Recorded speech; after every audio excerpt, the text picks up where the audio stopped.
Una-una tamnara punsini sakhang nadaba lamlan ba amagum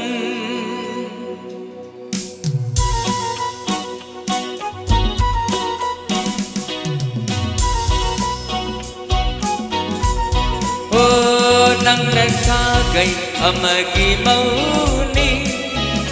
ay nananggi kay na không lời ni nang nasagay amagi mauni ay nananggi kay na không lời ni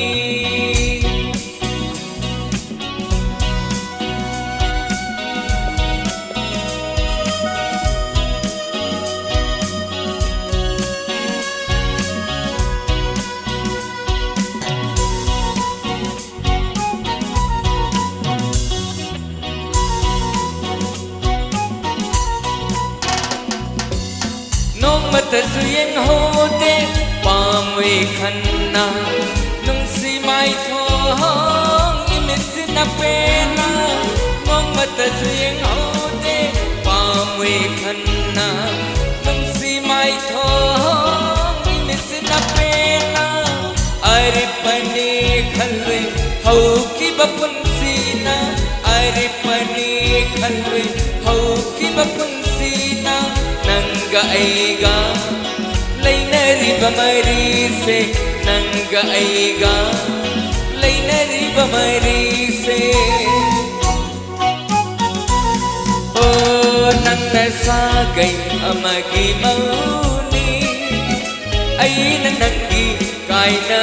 kong nơi ni welcome.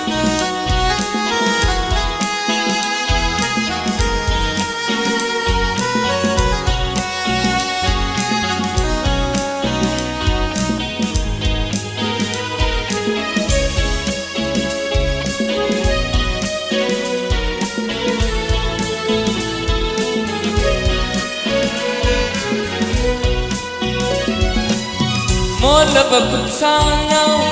tanik na pairaga len kiba angau ba kundo pare ay ginikhan na hinglambani punsina ngasidi oy haure kana drabawani tumda namang luba manglan amagum tumda namang luba manglan amagum Satre nangdi sagay amadan hokla satre nangdi sagay amadan oh nang nasagay amagi mauni ay nananggi kay na không lời ni nang nasagay amagi mauni